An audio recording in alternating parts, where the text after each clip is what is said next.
Olá, amigos da Onde, tudo bem? Vamos falar hoje sobre o enquadramento do RAT. O RAT, os riscos ambientais do trabalho.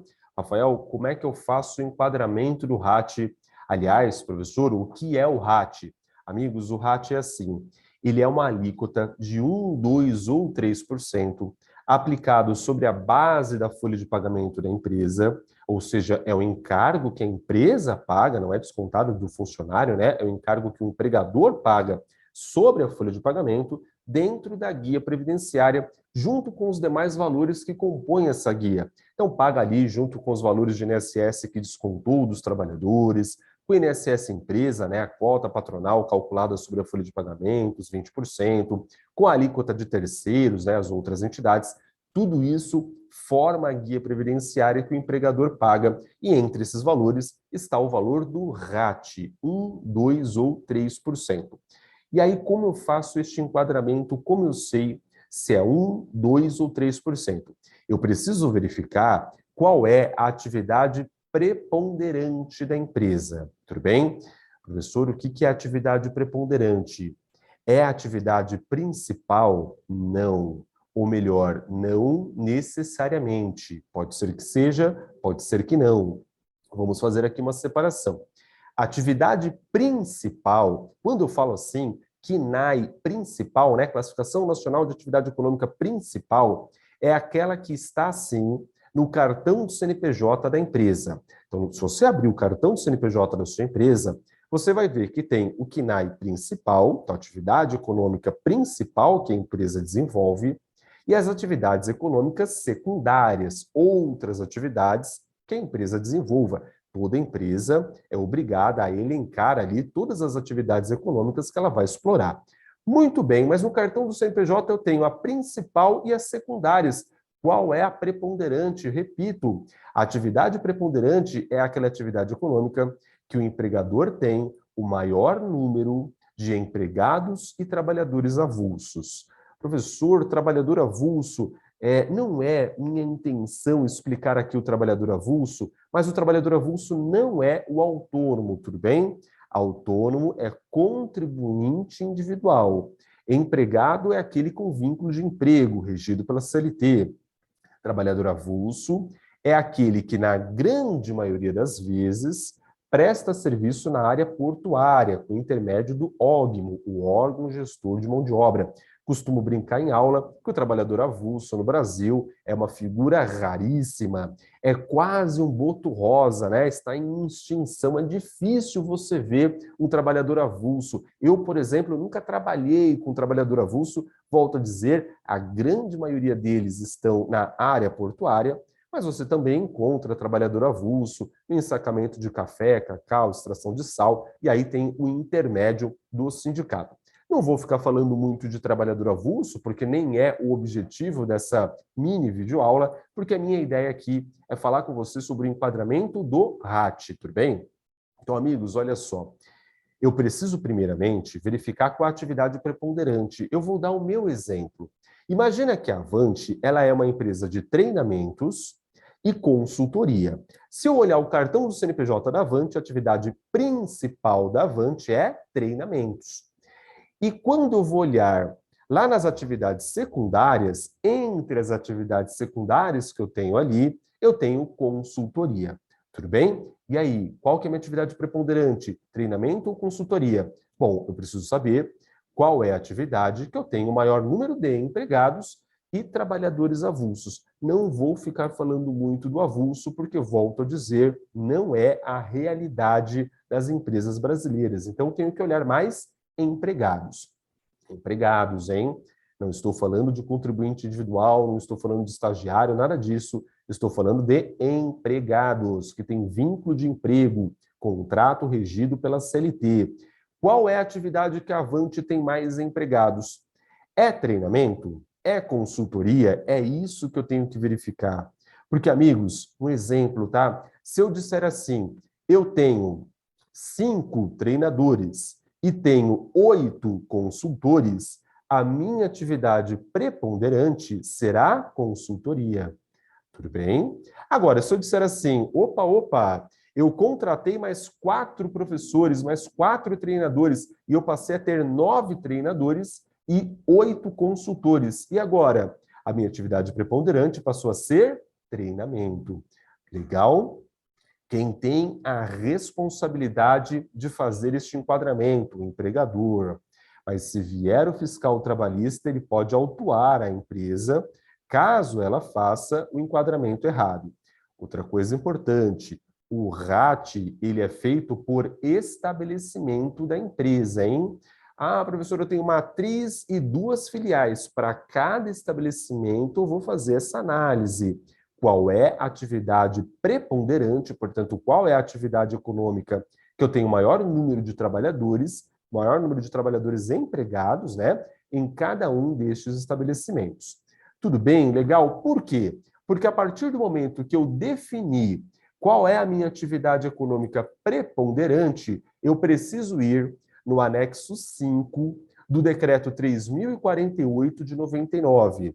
Esse lugar, esta lista, anexo 5 do decreto 3048 de 99, ela vai ter uma lista mesmo. Eu vou entrar com você lá, inclusive, para a gente fazer isso. Ela tem uma lista com todos os CNAEs, todos os códigos nacionais de atividade econômica, juntamente com a sua descrição, e para cada CNAE, a Previdência Social destinou um RAT, 1, 2 ou 3. 1 é porque é o RAT leve, o grau de risco é leve. 2 é médio e 3 é grave. Professor, grau de risco do quê? Riscos ambientais. Então, 1 é leve, 2 é médio, 3 é grave. Dá uma olhada comigo, eu vou fazer assim com você.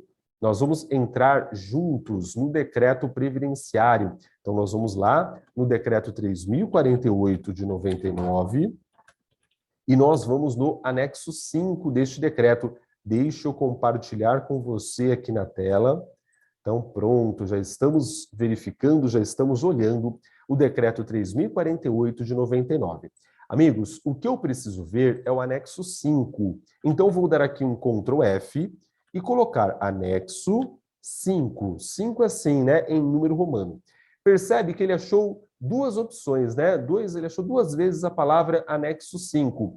Primeiro resultado de 2 não é porque ele está citando o anexo 5. Então, eu vou para o resultado 2 de 2.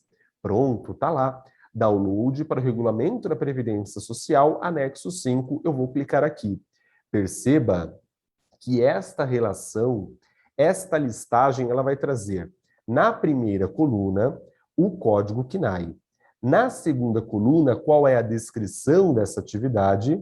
E na terceira coluna, ela traz qual é a alíquota RAT que foi destinado para aquela atividade econômica. Meus amigos, é muito simples, portanto, a partir do momento que eu sei qual é a minha atividade econômica preponderante, eu venho aqui no anexo 5 do decreto previdenciário e verifico. Professor, dá uma olhadinha naquelas 2 que você falou. Sim, vamos lá. Eu vou olhar aqui primeiramente a atividade de treinamento. Aqui está sempre ordenado, né, por ordem numérica do CNAE. E o CNAE de treinamento e desenvolvimento, que é o CNAE aqui que a Avante utiliza, né, treinamento em desenvolvimento gerencial, né, é o 8599604. Então, deixa eu descer até o 8599604. Cadê? Está ele aqui. 8599604 é justamente treinamento em desenvolvimento profissional e gerencial. Tudo bem? Qual é o grau de risco 1? Quer dizer que se o estabelecimento da empresa tiver esta atividade como a sua atividade preponderante, vai pagar 1% de RAT sobre a folha de pagamento. Tudo bem? Ah, professor, mas e se for consultoria? A minha consultoria está enquadrada no 702400. Então, vou subir um pouquinho aqui para encontrar esse número. Você pode dar um Ctrl F também, se preferir, né? Como nós fizemos, inclusive, ali na outra página. 702400, atividade de consultoria em gestão empresarial, exceto consultoria técnica específica. Opa! Grau de risco 2. Opa! Então, amigos, olha só. Olha como isso é importante. Se eu tenho o treinamento como a minha atividade preponderante, eu vou pagar 1% sobre a minha folha de pagamento. Já se eu tenho a consultoria como a minha atividade preponderante, eu vou pagar 2% sobre a minha folha de pagamento. Então, é muito importante que dentro da empresa a gente faça esse enquadramento de forma correta. É claro que se eu pensar numa folha de pagamento baixinha, pequenininha, 1% não representa muito dinheiro. Mas se eu pensar numa folha de pagamento grande, de quem tem 500 trabalhadores, de quem tem 1.000, de quem tem 30 mil empregados, é uma verdadeira fortuna, 1% de diferença. Tudo bem? É claro que aqui eu estou falando mais do enquadramento do RAT, eu não estou me aprofundando dentro deste assunto, mas você ainda tem que fazer o cálculo do RAT ajustado, ou seja, fazer lá RAT versus FAP, verificar qual que é o FAP da empresa, o fator acidentário de prevenção de cada estabelecimento, né, porque o FAP também é por estabelecimento, fazer este cálculo, aplicar sobre a base da folha de pagamento da empresa, ver como monta essa base, tudo isso é muito importante. Tem uma série de situações e de estudos aprofundados que eu tenho que fazer aqui dentro. Nessa videoaula, nesse vídeo bastante curtinho, é mais para falarmos sobre o enquadramento do RAT. Professor, eu quero saber mais sobre esse assunto. Nós temos aqui na Avante um curso que é o curso de encargos previdenciários sobre a folha de pagamento, onde nós aprendemos na prática a montar todos os valores que compõem o DARF previdenciário. Sabe aquele DARF da DCTF Web? O DARF previdenciário, nós montamos todos os valores: INSS dos empregados, INSS da empresa, a gente fala do RAT ajustado, a gente já fala do FAP, falamos de FPAS, falamos lá de terceiros, outras entidades, falamos um pouquinho da desoneração da folha de pagamento e como isso influencia no nosso DARF previdenciário, falamos um pouquinho sobre INSS da tomadora e da prestadora, quando falamos de cessão de mão de obra ou empreitada. Falamos tudo isso para poder fazer o cálculo do DARF. Ah, claro, né? Falamos também das deduções de salário família e maternidade. Amigos, curso de encargos previdenciários sobre a folha de pagamento, que você pode contratar separadamente, só esse treinamento, é um treinamento de 6 horas, ou, se preferir, se você quiser contratar uma grade maior, mais extensa, uma grade de 62 horas, que vai te ensinar tudo, absolutamente tudo sobre o departamento pessoal. Aí nós temos a formação em analista de DP, talvez hoje o curso mais consagrado do mercado brasileiro para formar profissionais de departamento pessoal de alta performance, reconhecidamente pelo mercado, profissionais de alta performance. E você sabe que aqui na Avante você sempre tem 3 possibilidades, né? Fazer o treinamento de forma presencial aqui comigo, na Avenida Paulista, em São Paulo, fazer de forma online ao vivo, e aí você de todo o Brasil pode acompanhar o mesmo treinamento que nós temos aqui de forma presencial, e nós temos ainda online gravado, para você fazer no seu tempo, do seu jeito, da forma que você preferir. Legal? Entra no site da Avante RH e a gente se vê em um dos treinamentos aqui da Avante. Até lá, tchau, tchau.